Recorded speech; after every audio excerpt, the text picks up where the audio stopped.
There you go. Remember me. There you go.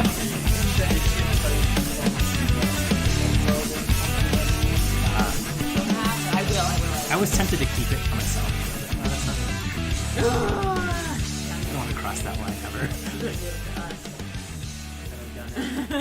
We're going to eventually get two, I think. Nice. Hey, you guys just tuned into Minnesociology. It's the podcast about people in the Midwest.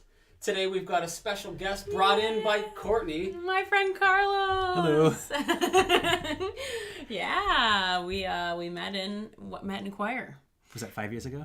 Yeah, 5, because I was in it for 4 and I wasn't in it this year. Right. So, and yeah, I'm gonna introduce you. I'm excited to have Carlos on this show because Carlos, like me, is not from Minnesota. You were born and raised in California. I was born in Minnesota. Oh shit. Raised in California, and then I came back to the Midwest after high school. Oh my gosh. So this sort of lends to our theory on how they always come Yeah, back. this is the Bermuda Triangle, Chris said, Yeah. of the country. I didn't know you were born here. So when did you leave? Were you a toddler? I think I was 1.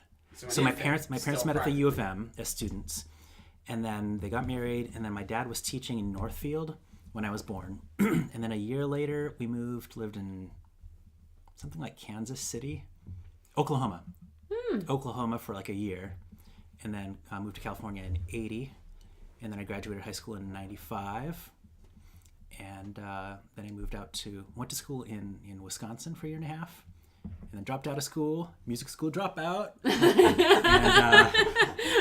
and then moved here to the Twin Cities. So that is the question I have later about choir. I'm like, oh, you studied music. Yeah.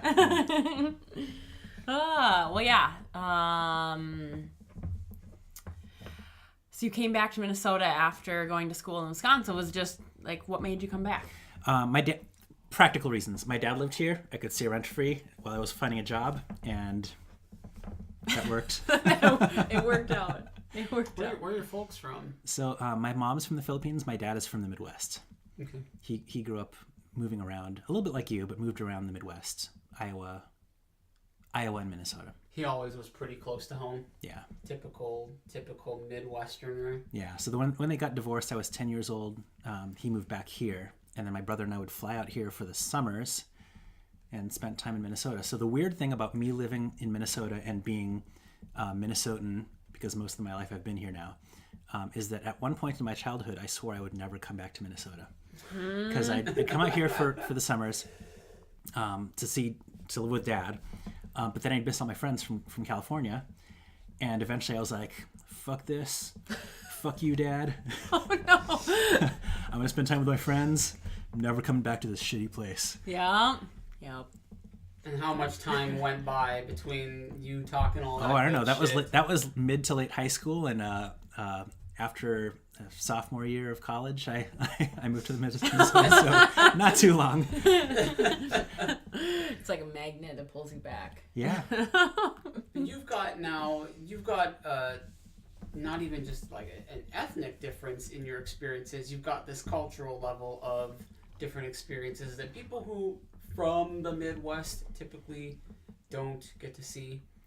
Lifers like Courtney, she's never spent a year, 2, 3, 4 years in another state, long enough to see how different really things are. And you've got to experience multitudes. So what to you really stands out? I know you and I have talked about this topic enough ahead of you actually joining us, but from your perspective, like, do you see it? Do you see it as plainly as I see it? Just the difference? So when I grew up, as you can imagine, a name like Carlos kind of sticks out in Minnesota. It does. It did not stick out in California. Sure, I can imagine. And as a half Filipino, my cultural ethnic identity is kind of weird. Sometimes as a half Norwegian Swede and half Filipino, and actually the Filipino part is part Chinese as well. Mm-hmm. So I was like an adult when I figured this out. I sometimes identify as white, I sometimes identify as Asian, and I sometimes identify as Hispanic because the Philippines is so culturally, because it was a colony of Spain and Catholic, culturally similar to the Latin American countries. Yeah. So, and I wasn't fully self-aware of those shifts in my mindset. It depended on who I was hanging out with and what we were talking about. So yeah, and when I was younger, I was sort of, both by personality and by upbringing, taught to ignore racism and because of my own choosing, I chose to ignore cultural identity a little bit. I was like, I don't know much about the Philippines. Never learned Tagalog when I was growing up because only my mom spoke it, and she spoke it with family on the phone or on the holidays. And so it's kind of a mystery to me. I just want to fit in, so I'm going to ignore that part of my heritage. So in California, the Bay Area is full of a lot of kids like that. Sure. And so there was nothing weird about that, and it certainly didn't stick out in name or skin tone. But in Minnesota, I did. But because of my desire to just ignore that otherness, I sort of downplayed it in my mind, and I think that led me to ignore racism when I was the subject of it. That's really interesting, actually. And the tricky thing about racism is that it happens. You can't really prove what's in someone else's heart, and so if you want to be charitable, you say, it probably wasn't racism. It's something else. But when it happens over and over and over again, it's stupid to ignore it. So I don't know. That's my rambling answer to. In Minnesota, do you identify as a Minnesotan now? I've started to. Yes. Have you? Okay. Yeah. Because I was married to a Minnesotan who grew up in a very conflict avoidance kind of family, and so I sort of you sort of take on the qualities of your spouse. And I sort of took that quality on because of her, just sort of accidentally, and also because I just want to fit in. So I'm going to try to be less direct. And it's funny that you observed that about me, because we were downstairs and Courtney was out taking the dogs out to go to the bathroom, and I spied some Valentine's chocolates on the kitchen counter. The heart-shaped chocolate box. And Chris was screwing around on the counter, and I was like, "Hey man, can I just have one of those?" I don't want to be rude, but can I just have one? Yes. He goes, "Oh, I don't want to be rude." Personally, I love that. I love that about him. It's not the first time it happened, because when we had dinner with you in March at that jazz club, remember I had a pocket full of little peanut butter cups. Do you remember that? I vaguely remember this. I only had don't remember one what I left, said, though. and you were like, "That looks really good. Can I have it?" And so here's a Minnesotan would go, "That looks really good." That's it. That looks really good. It's hard for me to even identify Carlos as a Minnesotan because he said, "That looks really good. Can I have it?" I'll bet a friend would be really pleased to eat it. So I'm like, I obliged, right? I'm like, of course you can have it. Same with the candy downstairs. It wasn't even like I was Courtney's candy, but I was like, no, it's all good. Like, yeah, of course you can have one, man. At the time, he didn't know there was going to be special snacks later on in the show, right there. so he was just excited to get his hands on some chocolate. But there isn't another person I can think of that is Minnesotan who identifies with the Midwest, who is direct enough to just go, "Oh my gosh, that looks really good. Can I have some of that?" Yep. And I wanted to tell this story for a while. After the first time the this peanut happened butter with candy you, one, there was a commercial, and I don't know if anybody, if you're out there and you remember this commercial, let me know. Send a message on Twitter at Minnesociology if you guys remember this commercial. There was a Kellogg's Rice Krispie Treats commercial when they first started making the treats in prepackaging individual prepackaged treats. Because up until then, it was just something you made at home. So there was this commercial, I'm going to guess, maybe 92, 93. At the earliest, maybe 91. Where were you living at the time? That's a good question. Where were you in the world? It was either Hawaii or Nevada. So it had to be 7, 8 at the oldest. Got to be somewhere in between there. But in this commercial, one kid is sitting there just sort of happily munching on his Rice Krispie treat. And it's a claymation commercial, by the way. Or no, not yet. It's not. It's real. It's live action right now. So the one kid is sort of happily munching on his Rice Krispie treat, and he's sitting there, and the other kid keeps looking at it, right? And he's like,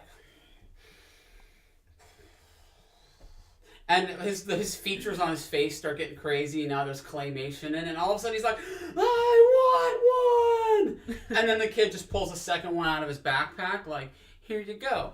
And for some reason, I never forgot that commercial, because there was something about that identity, right? Of you see something that looks really good and somebody else has it, but to be forward enough to go, okay, can I have some of that? Or hey, I want one of those. Mm-hmm. That is almost non-existent here in the Midwest. And I don't know, I don't want to call it like a certain sheepishness. I think people want to people want to say they're just being polite, but I actually don't find it impolite to oblige or to ask somebody to oblige you for something. And to follow up on that example, I used to always, when I would meet with a customer, engage with a new client, and I'm sitting down with them at their office or whatever, whenever I was offered a water or coffee, I used to always go, no thanks, I'm fine. And as I got older, I started to think more about it, and I was like, why do I do that? Do I only do that because that's what people I know here do? It's like, I should actually take this person up on their offer. They are being hospitable, and I think if I oblige in their hospitality, that probably would make them feel really good about themselves. So every time I'm offered something, if it's water, if it's a snack, you pretzels, you want water, if they say you want coffee, I'd say I don't drink coffee, but do you guys have any water? I always take people up on it now, and I love that you did that again. Just like, oh yeah, can I eat your chocolate? Can I get one of those? Can I get one of those yeah, chocolates? Of course. To me, and maybe because I identify sort of similar to you, right? You know, most of my family on my dad's side, they're native Polynesian, right? But people in Hawaii are a mixed bag. We are Portuguese, we are Filipino, we are Chinese, Japanese, we are right? Japanese, and we are Polynesian, we are Micronesian. We're from all these island chains, and for me growing up, it was like I never knew any better. I never knew any different, and you never knew that asking or accepting an offer could be perceived as rude. Oh no, I never thought that it was unusual to say, hey, you know, can I try that? Can I try some of that? That's how Hawaiians eat their food. Sure. So maybe I felt even a little bit closer to you, like after the first time it happened. I already liked you to begin with, purely by the virtue of being one of Courtney's friends, but I felt like I identified with you a lot more in our non-Midwesternness. Because that is a huge thing. That's a huge non-Midwestern thing. Like, you did that, and I have this vision in my mind of everybody in the house. This rude dude who has no consideration for that chocolate he was leaving for his girlfriend. No.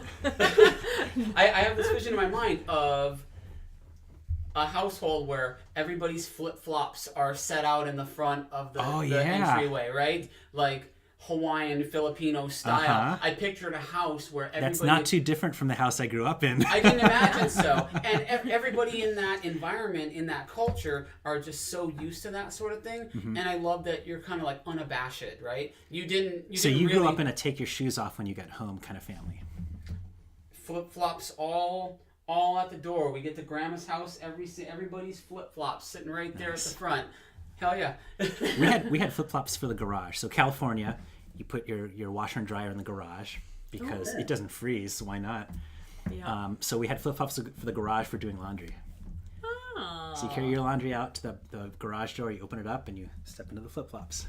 Yeah. I've sort of been doing that with the Birkenstocks you bought me, actually. They're in the basement right now because when I get home, I take off my boots and put those on, and I was wearing them downstairs while I was like, watching a show, doing a workout with my chains and stuff like that. So do you have a different level of cleanliness downstairs? No. It's different from upstairs, I different think from our house outside. can get equally dirty on any level. Okay, For sure. so why put on different shoes for downstairs? Because it's snowing out. Oh, I thought you meant like you went down the stairs to the basement and then you put on different slippers. No, they're always sitting right in the entryway. Like I bring them up when it's nice out. I'll wear them out with the dogs. Yeah. Yeah. So that's something that really makes you stick out like a sore thumb in a sea of Minnesota. So to hear you say that I kind of identify with my Minnesotan half right now. It's hard for me to buy it because any Minnesotan, classic Minnesotan, if you were to ask them that, they wouldn't even know how to they would just go, that guy's rude. And then can't believe he you just don't say anything out loud about it. I can't believe he just they'd be thinking, internalizing it, going, this guy just asked to take some of my candy. I didn't even offer it. But I've to internalized the culture well enough that I feel guilty for asking. Yeah. Not guilty enough that I won't do it, but I'll ask him and I'll not feel guilty anymore. Reminisce on. You'll get what you want or need. You absolutely should not feel guilty about it. How long have you been here? I've been here for well over half my life. Okay. I moved here when I was 13. Okay. And right at the end of... Wow, and you still feel like an outsider. Yeah, because I didn't move here and then just live in the same house from then until now. I moved here and I went to multiple high schools. I lived in who knows how many different houses, how many different cities across all of that time I was in school. What did your folks do for a living? My dad was in the Navy. He got done with it. My mom was in the Navy. He left the Navy, joined the Postal Service. My mom left the Navy, and she started...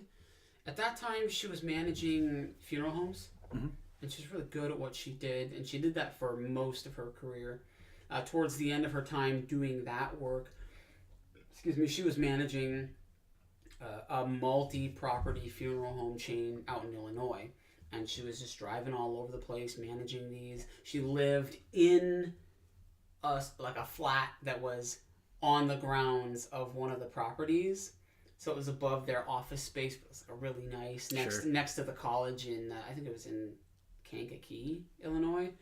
And she loved it, but I don't know, my folks are so different from each other because my mom is from Minnesota. So I'm similar to you, again, right? You got my dad from Hawaii, my mom from Minnesota, and yeah, she probably fits most of the stereotypes. I think... If you had asked my mom, oh, that looks really good, can I have some? I think she'd be like, oh yeah, of course, as the default response. But maybe but in the back of her mind, she's like, might not. That Carlos dude is rude. Yeah, she might later be like, oh my gosh, he came in, he just asked me for some of the chocolate. I was saving that for Courtney. Yeah. So that behavior, right? That mindset. Personally, I think that is a really good open and direct attitude to make friends. So what was it like for you in California first? Because you went to school there.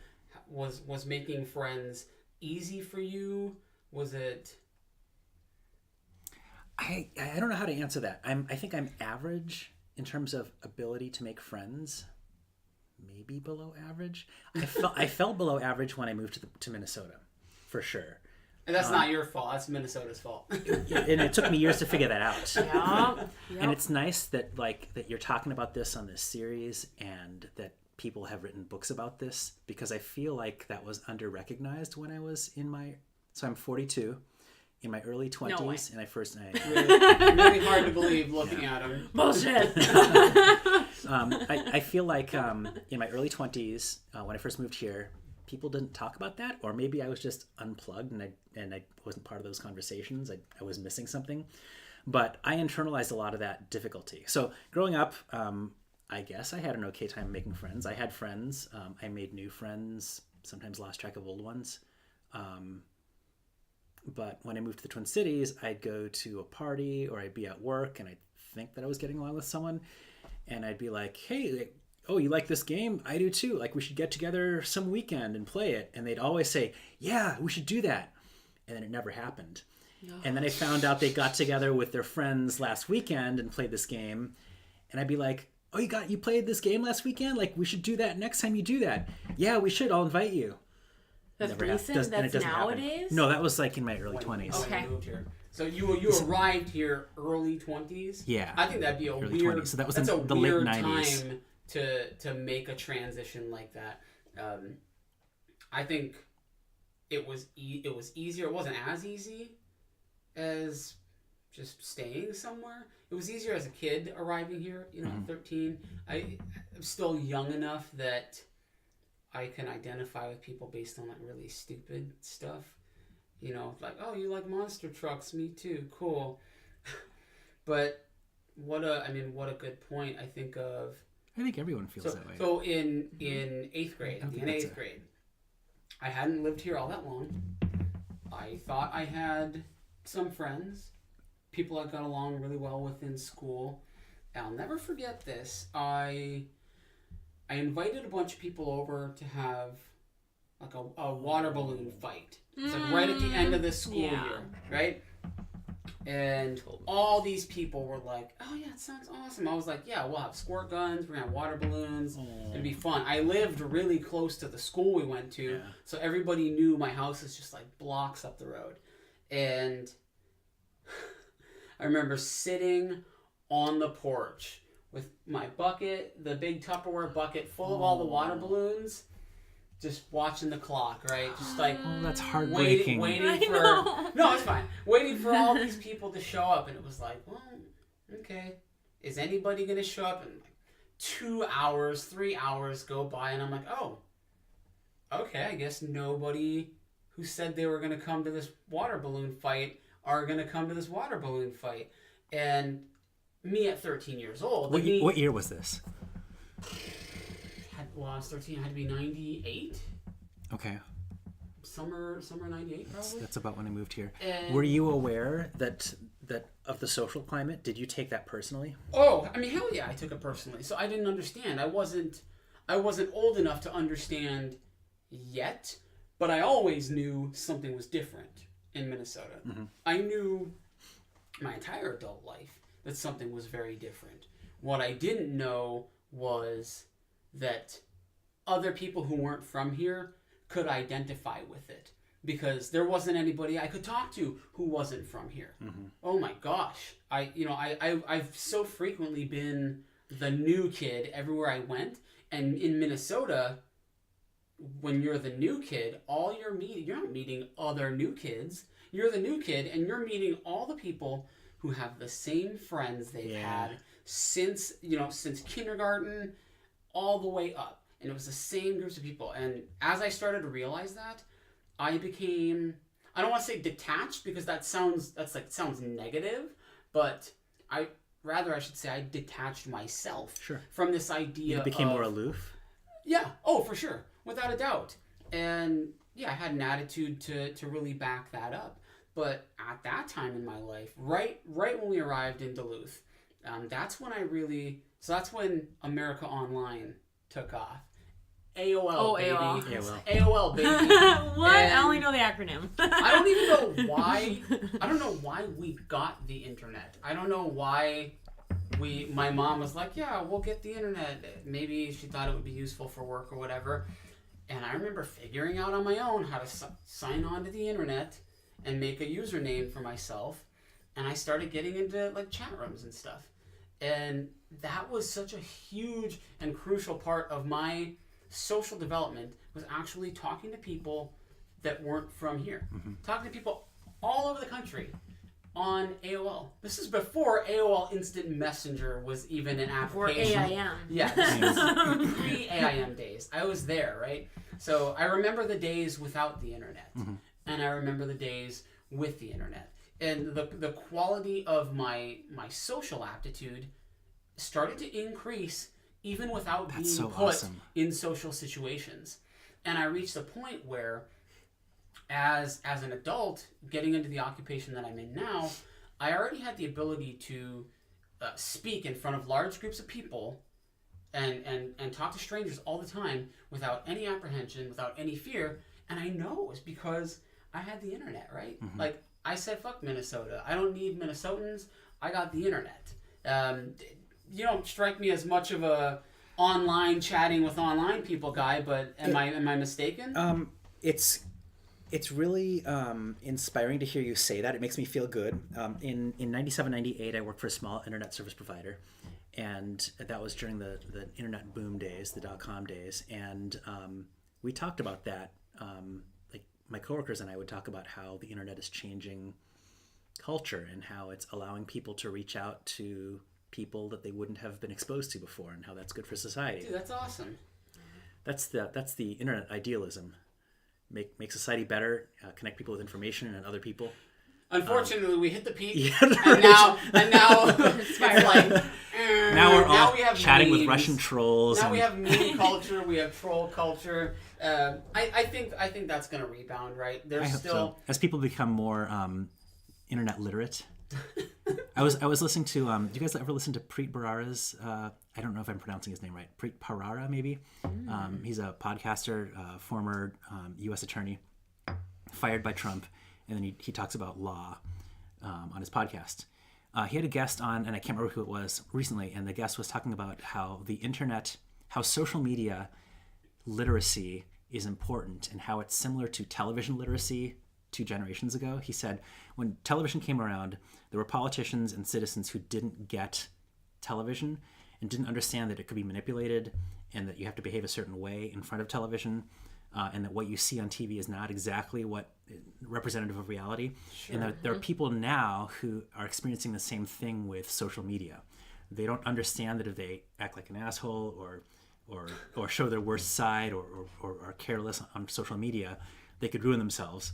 And that there are people who are just fake, and what you see is not real. Mm-hmm. It's really easy to do. Evidently, you got so many people getting themselves in trouble to the point where you think, how could you possibly have thought that this action would be consequence-free? No, they weren't.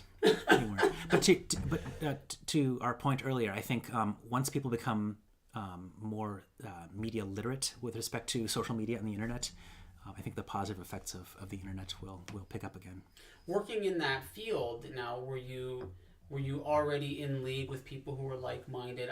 Because me at 13 years old is probably a little bit different than you at 22 years old. You're an adult at that point, right? You understand. A young adult. You understand, though, at least the implication of the technology. For me, it was like I didn't really get it. I had to look back years later to see how socially significant the time I spent as a lone teen on the internet really was for me. But like, did you have people you identified with? Like, do you consider yourself a nerd? Yeah. Oh, definitely. Okay. Yeah. And you were in league with other nerds who, at that time, you had friends who did the same things. You had coworkers who did the same things. I feel like I came of age in a very specific time when in America, nerd went from loser and something to be ashamed of to something that's cool and celebrated.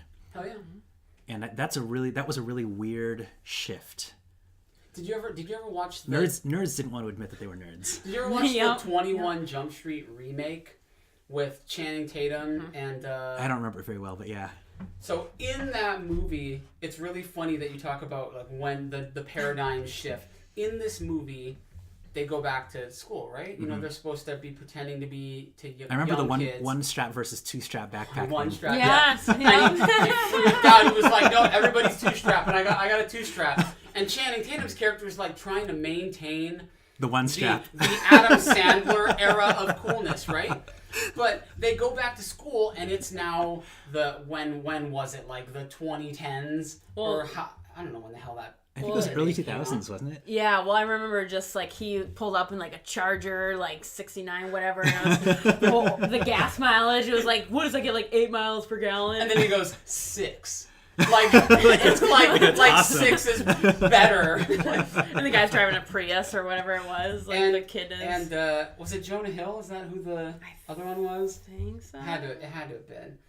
His character he's just marveling at the idea that like scene hipster type kids are now the cool ones. Indie culture is its own thing. That's worth a whole separate conversation. And here you've got these indie kids who are now cool. I didn't feel like I identified with any one group, but I didn't feel like I did not identify with any groups. Were you part of a clique in high school or college? No, I was too uncool to be part of a clique. I was definitely a nerd, but I wasn't like, I was so uncool that I was never invited to play D&D with anyone else. No! Oh, no! Oh, no! I was invited to play D&D like a month ago, and I'm like, shit, I got too much stuff going on. I've got a family. I'm taking a class at the U. I've got a full-time job. I've got a crappy house that needs work. No. I don't have time to do this. Yeah. But man, 22-year-old me would have been like, yeah, I'll play D&D. Thanks for finally inviting me. Oh, how times change. Oh, They really did. I'm smelling this peanut butter. Should we take a snack break then? Sure, Right? let's do it. Let's take a snack Break break. for some snacks. All I can smell is the peanut butter. These peanut butter cookies are from Maplewood Bakery. It's off of Frost Avenue in Maplewood, Minnesota. Nice. I couldn't help but laugh when I drove up because it's attached to a liquor store in the same building. You go through the same doors, and if you go left, it's the bakery, and if you go right, it's the liquor store. I forget it was called like Herzinger or something like that. I don't remember where this is, but I once bought a potted plant from a store that sold vacuum cleaners and potted plants. Huh.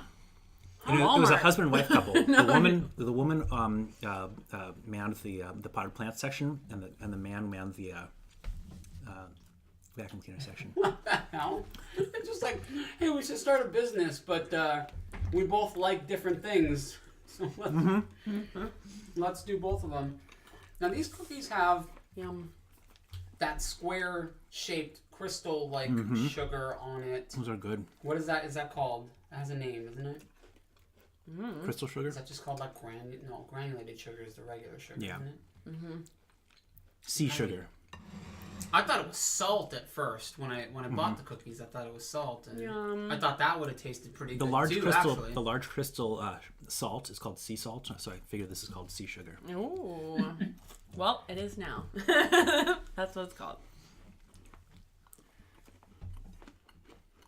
I do love peanut butter cookies. There's something about peanut butter cookies, though. These don't have the quintessential fork flip mark on it. You guys know what I'm talking about? The fork flip? Absent from these cookies. That might be like a Christmas thing. Think so? Christmas thing? Right? It makes it more decorative. Sure. Yeah, what the hell do people do that? I guess I've never questioned it. You got to smush it down because it's not gonna mush out by itself under the heat. Peanut butter shoot down. So that's why you do That's it. actually to give the thing its shape. It's not like regular cookies. No. So if I were to bake this in a ball, you're telling me it would just be like a blob or a expanded ball. lump? Really? Yeah. Oh, okay. Well, there you go. Shit. Yeah. Learn So I something think it's the new. way to press it down. Yep. Yum. They're a professional outfit. They have a regular presser, like a flat cookie presser. They're professional. That makes no marks on it or anything. Like forks are amateur time. Why don't we read some Minnesota tweets? Time for Minnesota tweets. So do you have followers? We have 5 subscribers on 5 YouTube. subscribers. So you can be 6. Got 10 followers on that Twitter, and you can find us on Twitter at Minnesociology. How do you spell that? Because I had trouble. Minne sociology. And then the word sociology. Okay. All right. So you didn't have trouble. You just second guessed You yourself. knew it. No, because when I first searched for you on SoundCloud, I did MN. No, that's not right. M-I-N. Yep. Yeah. I'm having a second one. I'm gonna have a second one. Do too. what, man? All right, here we go. From at Robbie Jovanovich. Fuck pop. I'm from Minnesota, and it's soda. No cap. Do you call it soda? I don't care. Have you ever call it? Have you ever called it pop by mistake? I called it pop when I was growing up and I wanted to fit in. For California? People Yeah, will no, do- those summers, people will do those summers I anything to spent fit here. in. Yeah. In fact, so 97, 98, when I was working for the ISP, I tried really hard That's to. back here now, right? Yeah, That's back yeah. in Minnesota. When I first moved to Twin Cities after dropping out of college, I tried really hard to adopt that outer suburb, rural Minnesota accent. What? Yeah. Really? Yeah, I got it. Did you say oofta? Oh, you're kidding. Oofta is something that we say in the family, so that was not an affectation. So Okay. you have like real Scandinavian family on your dad's side. Mm-hmm. They're like Is that like white lutefisk and folks. stuff? Yeah. Lutefisk and lefse at Christmas and Yep. Okay. kroomkake. Mm-hmm. We used to make kroomkake when I was a kid.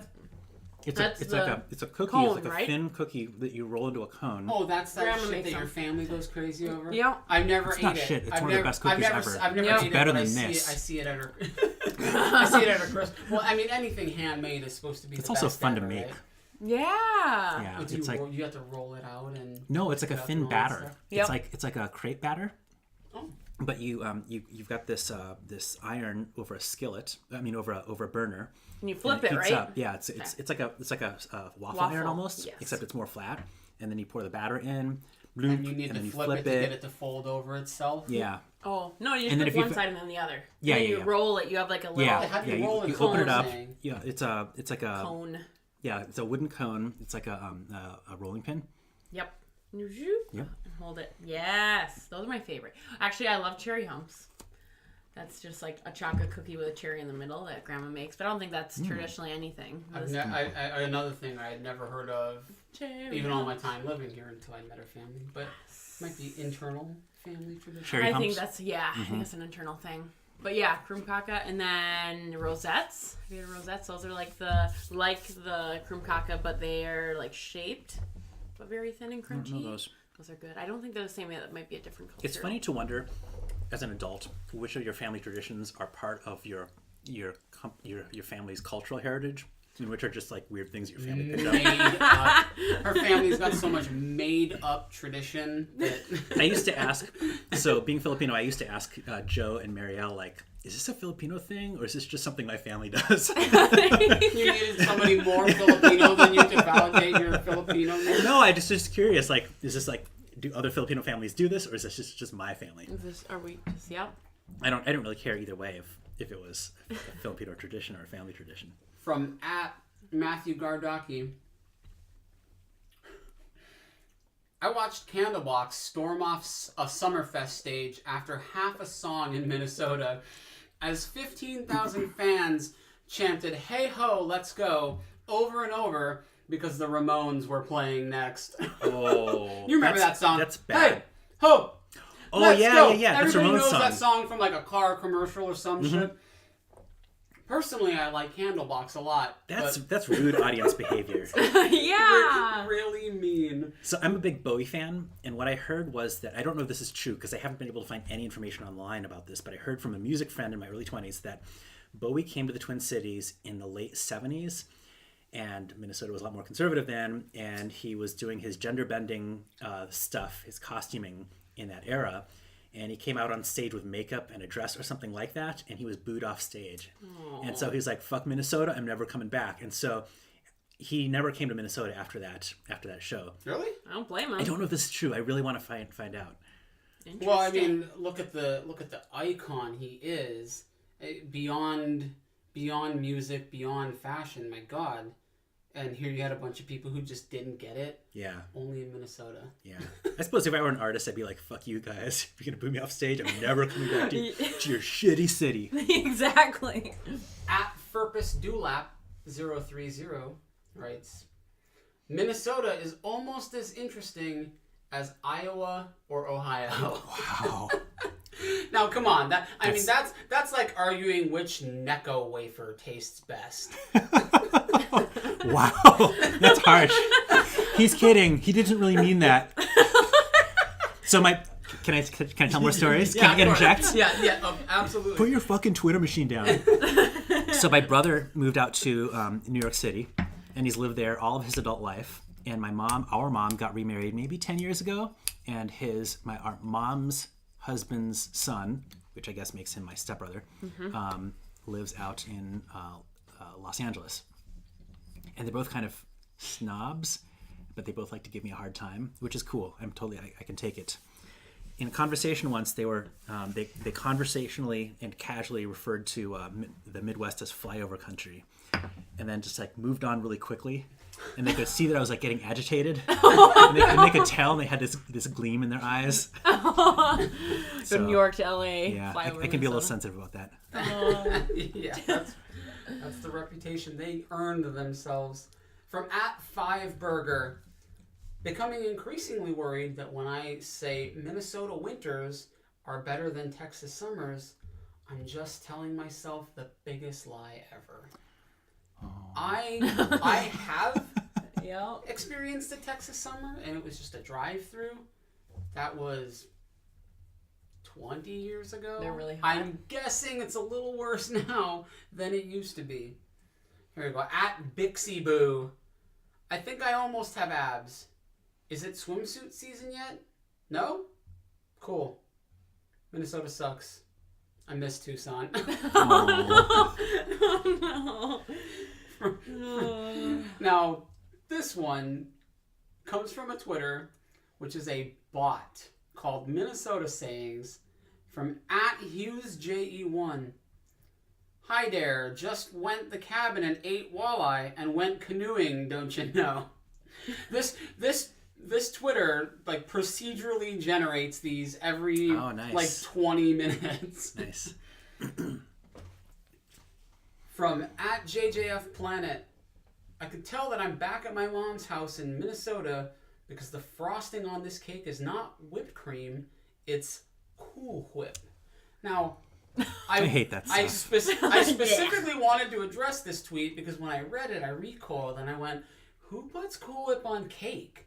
Does that happen? Is it? Because I don't know if I've ever had that, but I know that Minnesotans like their Cool Whip. Well, to the earlier discussion about is it a Minnesota tradition or is it a your family tradition, I think this guy doesn't know that only his family puts Cool Whip on regular cake. Yeah, that might be his family. It might be a lazy thing. My grandma does 7-minute frosting, which is like a meringue frosting. How do you make that? Oh, egg whites and sugar. Oh, that's amazing. Yeah, exactly. I was like, I've never heard of it. I've never heard it called 7-minute frosting. Because it only takes 7 minutes to make. Nice. Really? Is that why they call it that? I think so. From @Agua18. I swear to God, this is my last winter in Minnesota. Oh. No, it's not. Yeah, right. Sometimes it is. No, it's not. If @Agua18 is that the handle? AGWAA_18 Agua. If Agua18 is a cool person, let's not push them. We don't want any more cool people leaving. Yeah. I'm still bitter about Marielle leaving. I know, Seattle. Yeah. From @Leslie23423389. Minnesota sports are a joke. LMAO. Yes, they are. From @DarkWizzy. Please, this is important. What are your thoughts on the rat populations in northern Minnesota? The rat populations? Rat? What? I'm not aware of the rat populations in northern Minnesota. If anybody out there has some input on the rat populations in northern Minnesota, then @DarkWizzy really needs your help.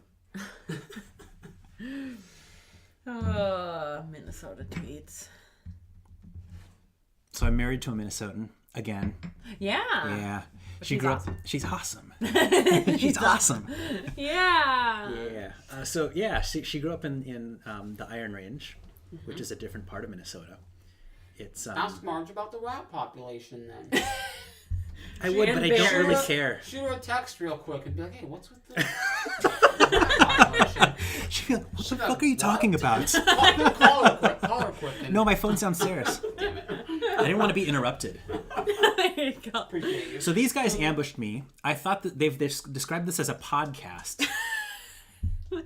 Yeah, with video. How is this not a podcast? It's a It's like I don't know. It's like a late night talk show or something. I didn't realize I'd have to dress up, so I went snowshoeing this morning, and I'm wearing my tech wool Minnesota thing.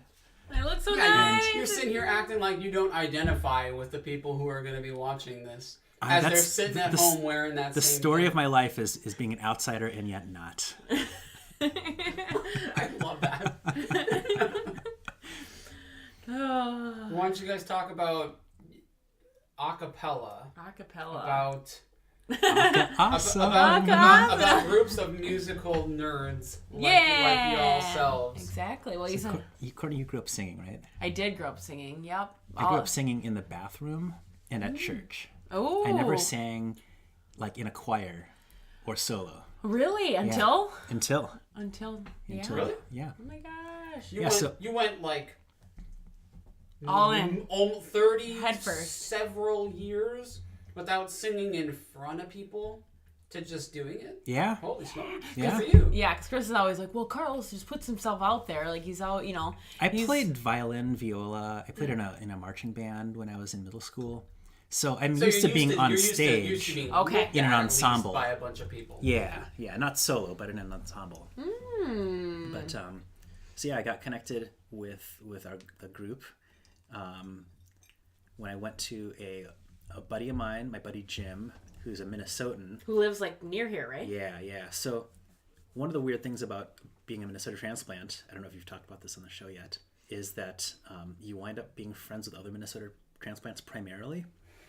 But I do have a couple of local Minnesotan friends, people like Courtney. And Marge. And my wife, Yeah. who grew up here. And anyway, so Jim, a Minnesota native, invited me to this show. I was like, sure, cool, whatever. Thinking you would like play Thinking off. I'd be like, whatever, it's not that interested, but I'll do it. I don't have anything else going on. And I was like, oh, that looks like fun. Like they're good enough that they're not intimidating, but they're not bad enough that they're annoying. Yeah. I'll audition for this group. And so over the years, the group has gotten better and better. And if I had to audition at the level I was 5 years ago, I would not make the cut. Really? Yeah, I haven't told you this before. No. Yeah, it's true. So you're glad you I've auditioned gotten better. when you have, because then you'd be able to grow within the group. Yep. Nice. Yeah, it's interesting. So I don't know. I was really So I quit the group, last year, expecting like, okay, I just need some space. To pursue other interests and spend more time with your family.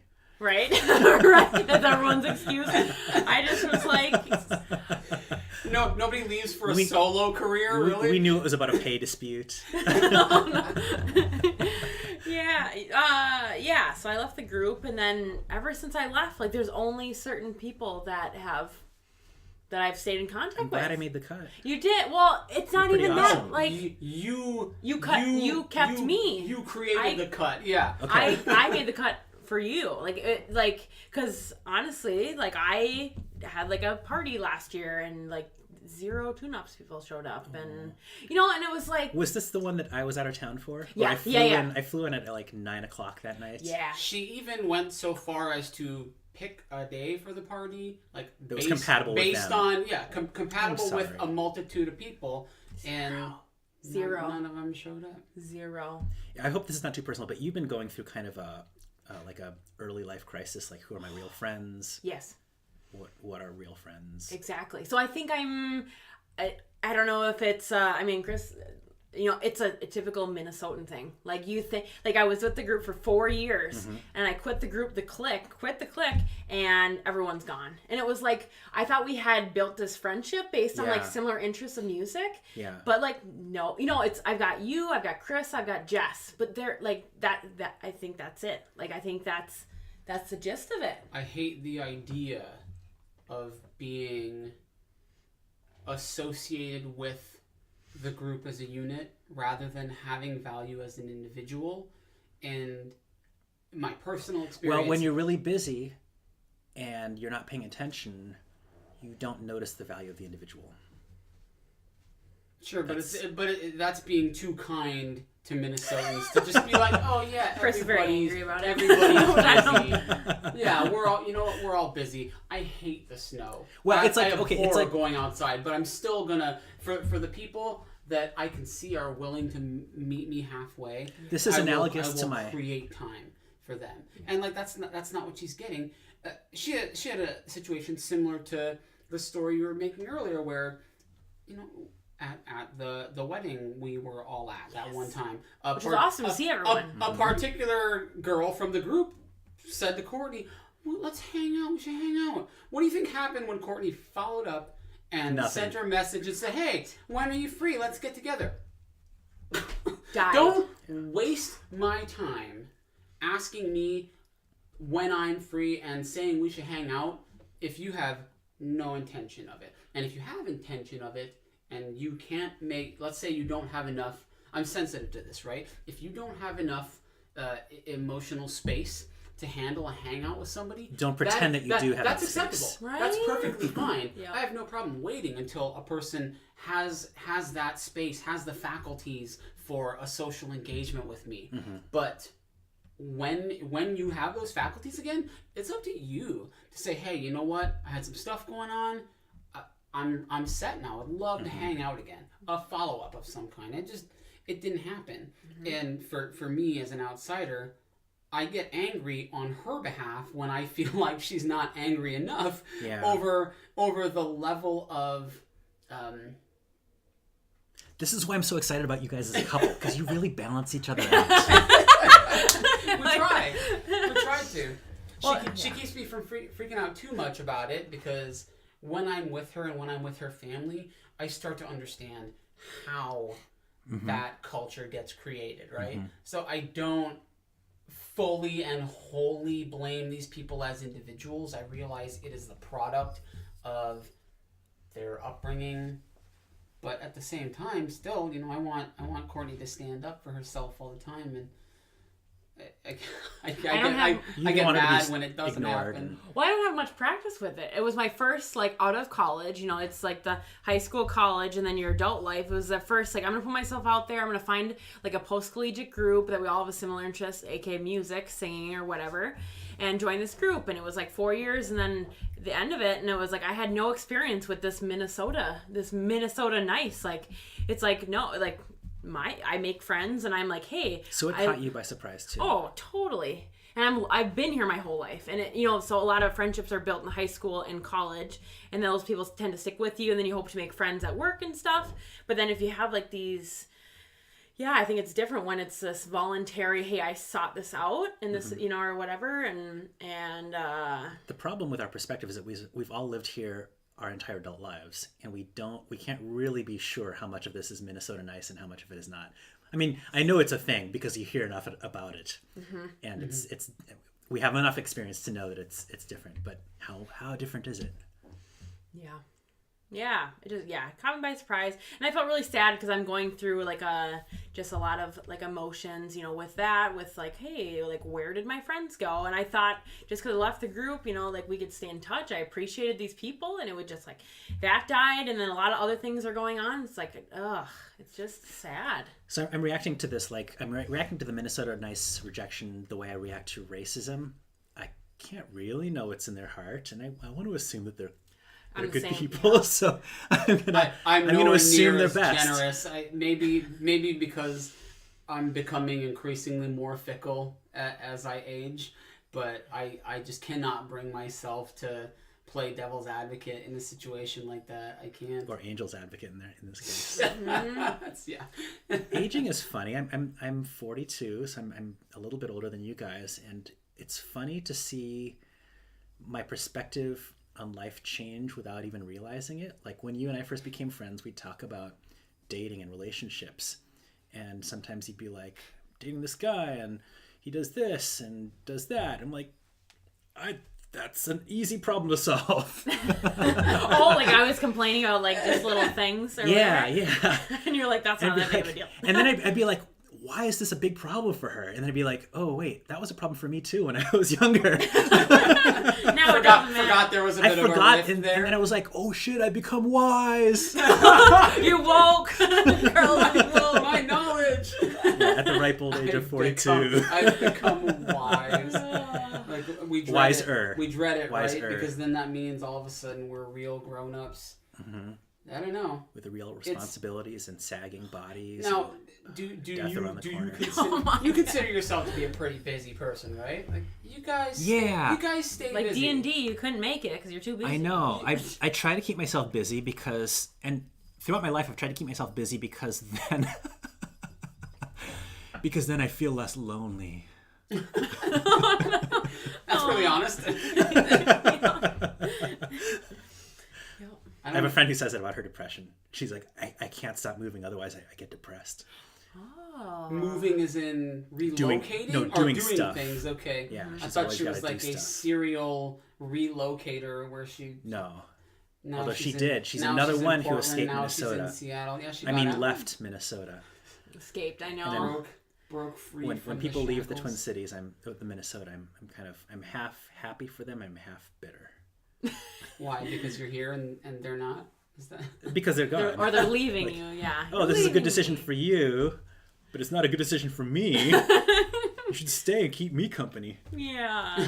What are you doing? Yeah, so if you guys ever leave, I'll be bitter about it. You'll have the podcast to watch. Yeah. I'll be rewatching this podcast over and over, flipping the light switch, listening to opera at top volume. What is that from? That's from the Bunny Killer movie, Fatal Attraction. No, not Fatal Attraction. Michael Douglas. I haven't seen it. He cheated on his wife. She tried to murder him. Damn it! What's this movie? I don't know. It's the quintessential stalker movie from the early '90s. Oh, I have no idea.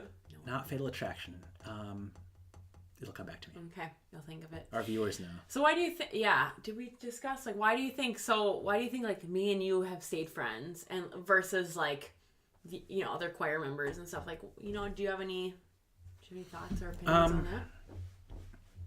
I don't know. I was thinking about that. Do you think it's more? I think we have a personality. I think we have similar interests.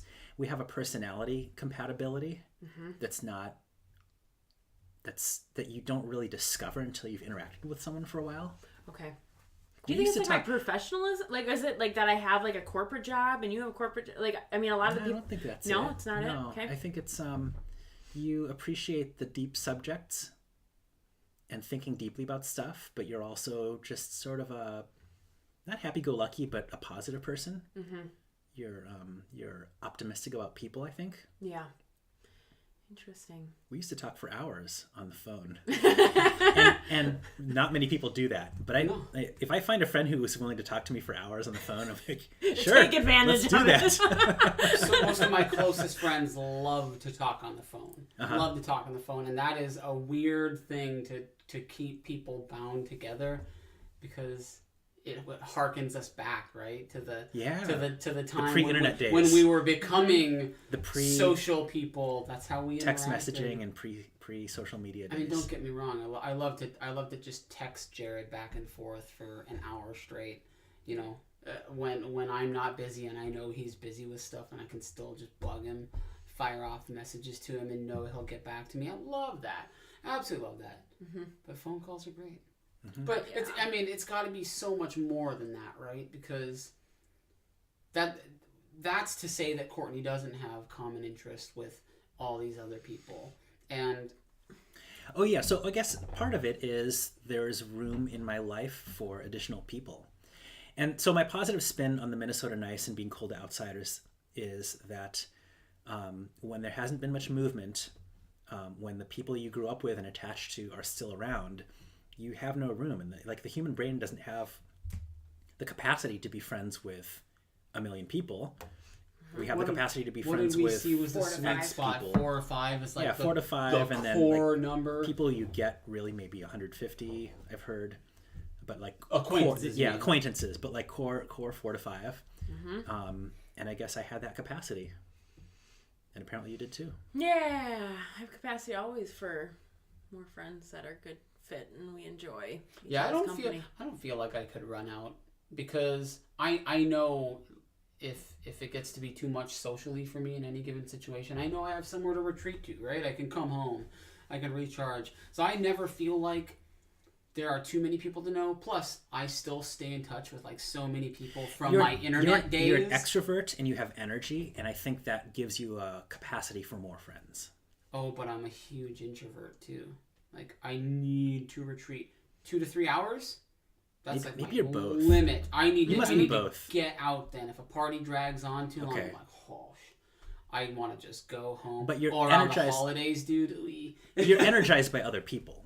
If you go to a party, you're I'm energized. Pumped up. I'm energized by myself, and being around other people. He's very good at being social. Draws my energy, but I'm happy to spend my energy on it. Okay. But I do spend it. And I know people who are the opposite. Which one do you consider yourself? I consider myself an extrovert. If I spend too much time alone, like I hate working from home. Really? Yeah. Because if my job doesn't require talking on the phone to people a lot, I just go crazy. I brought my laptop to Chicago. My wife was at a conference, and my work allows me to work remotely. So flew out there with her, and I worked from the hotel room, which worked pretty well, except 10, 11 o'clock, I'm like, oh shit, I gotta get out of here. So then I go for a walk and I get some coffee, and I'm like, oh crap, I've been gone for 45 minutes now. I gotta get back to work. So then I go back to work, and then lunchtime, I'm like, oh, I gotta get out of here. I hate being cooped up, and going to a party pumps me up. I feel like that too. That's interesting. I have to psych myself up for the party first. And then when I get there, nobody would ever guess. I guess I only see certain parts of you, so by the end of it, it's like, whew, I cannot wait to just go home and be in front of my computer. I have my limits. Like if I go to a party, sometimes I'm like, I'm done. I need to leave. Yep. We had a bunch of people over a couple Fridays ago, and at about 10:30ish, I just disappeared without saying I thought goodbye. you were going to say you kicked everyone out. No. I just went upstairs and went to bed. Like, where'd he go? I would totally do that too. Oh. I'm surprised I didn't do that at our Halloween party because I was so exhausted. I think the only reason I didn't was because Kevin showed up. Yeah, You we were could. playing But Pictionary. if Kevin hadn't showed up, I think I would have ditched you guys and I would be like, all right. Courtney, are you an extrovert? See you guys. Yeah. That's why I truly think he's an introvert, but he's very good at being social because that's like your job is to be social. I can play. You can turn it on. I can play extrovert anytime Sure. it's necessary. If it's necessary for friendship, if it's necessary for love, if it's necessary for occupation. I tricked her into thinking I'm this crazy to get her extrovert attached. who goes out to parties and does all this fun stuff. No. And then I had to tell her And then by the straight time up, she like, figured out, it's too late. She's already in love. A weekend, I'm like, I'm a really boring person, actually, just so you know. Like, I'm actually really unexciting. No. No, I definitely find like this winter, I've been like, hey, let's go do this thing this weekend. And Chris like just tags along. I think, because you're not one to be like, hey, let's go snow. Like you're not one to recommend things, I've noticed. Like you're perfectly happy all weekend playing computer, and that's fine. Not during this. Once it's summer, I want to go out. I want to go bicycling. I want to go all over Stillwater. I want to tour the city on wheels. But right now, it's hard. This kills me. This stuff out here it's a weather thing. It socially and emotionally destroys me. I have to force myself to go out when it's cold like this. Otherwise, I go crazy. I get depressed, get anxious. Yep. So we went snowshoeing this morning, and I'm so glad I did that. Everyone's snowshoeing except us. Carlos had to rent them at this place. It was like $5 a person, yeah. I hear it's a great workout, and like... It's fun. It's a little bit noisy. Okay. Skiing, yeah. Yep. Skiing is quieter. So you've got a daughter who is a young adult, bordering almost real a young adult. adulthood. Yeah, she still does dumb things. What do you think? What do you think is different now? Because you get to see her life, her social experiences. How differently do you think she's growing up than you? Like, so there's obviously social media. Yeah. Right? Ignoring the technology, do you think this is a different place than it was when you arrived back just, slightly a few years older than she is now? I don't know. I grew up in a suburban city in Northern California, and we had a lot of biking room. Like I biked to school, rain or shine. Like I would bike in middle school. I biked 1.2 miles each way to school all throughout the winter, even when it was raining. So if it was pouring, I'd get to school and my jeans would be soaked, and I'd just go about my day in soaked jeans. Cold, wet ass all day. Yeah, and that was okay. I think that exercise is good for me. Like being forced to get a little bit of a workout every day was good for me, and it gave me a little bit of a sense of independence. Mm-hmm. And Alexis, I don't feel like the streets that she's grown up around are safe for biking. They're really fast. There's no bike lane on the road. And so she hasn't. And I think the biggest difference between our childhoods, the one that sticks out at me is that I got to do a lot of biking and just roaming around, and she didn't. And I've heard people say that, like, even when we were kids, we didn't do a lot of roaming around compared to previous generations, but I feel like it's even more so now. Yeah. Do you think exploration is really important to social development, or do you think probably not? I don't know, because her generation can do exploration in other ways. They've got the internet at their fingertips. And so there are things that they can discover and they can learn about other parts of the world that we could not. I agree with that. Unless you had like a book. Books. One book. Yeah, but you need a bike to go to the library. You need a bike to go to the library, yes. And these streets are too messy for her to bike to the library. Yeah, it wasn't that idyllic. It wasn't that idyllic city because the library was too far to bike. Needed a car to get there. Yeah. So, Really? Yeah. I guess that's how it was in Duluth. The one big library was downtown. You had to take a bus or a car there, and if you rode your bike, it was going to be like a solid 5-6 miles to get home again. Yeah. It was like an all-day tour. Yeah. Yeah, I biked right before I got my license. I would bike to my friend's house. She was like, I don't know, she maybe a mile or two or whatever. I'd always bike there. We'd bike to my house. We'd bike everywhere. We'd bike to the mall and everything. But as soon as I got my permit, I was like, car, no more bike. But now look at you. You have a bike. Back to the bike. You convinced me to get a bike. Biking is Wait, she had to convince you? Biking is Really? Well, I had rollerblades and I would try and rollerblade with You're them. so I was active. I was like, this is you were stupid. biking the whole time. I was like, why am I rollerblading? And I impulsively bought a really expensive road bicycle. Good for you. And now I love to bike. That's an impulse purchase that I approve of. We kept trying to link up. We have not yet. And we've managed to not link up by bicycle yet. We've done the Minnesota thing. We should go biking, man. Yeah, we should do what? it. You can't say we later do that this summer, and then it doesn't happen. We keep interacting though. That's the thing. We keep seeing you guys. We just didn't bicycle. The Minnesota thing is, I say, hey, we should go biking, and then you go, and then you text me later, and I never respond. Exactly. Or I see you out on your bicycle somewhere. It's probably the more Minnesota thing. Like, oh hey man, you should have called me. Yeah. Well, we have to get used to biking with other couples. Because I would we should plan on it this year. Did Marge get a bike? No. Okay. Well, I mean, she has a bike, I think. Okay. We haven't been biking together. Because what is that? The Bruce Vento. Have you been down there? Where it goes into the city and stuff? Yeah. So pretty. We were on part of that a couple months ago. What we should do is plan a Saints game. Go Saints game together and bike. We biked to Saints one time. It was tons of fun. That'd be fun. How far is that? Tons of fun. Oh my god. 2 or 3 miles? 2 or 3 miles? Quick? Nice. Yeah. So, especially the way there, it's practically all downhill. Downhill. The whole way And then down. it's dark and you're drunk and you're tired. I think for us, we were full from eating ice cream sandwiches. Stuffed our faces silly on them. Oh, they're so good. Yum. So we will not be the Minnesotans. We will be the let's do this. Let's do this-ins. The let's do this-ins. sounds like a really shitty movie. The let's do this. Let's do list. How did you just said it perfect, and now I can't remember how. Do this. Let's do this ins.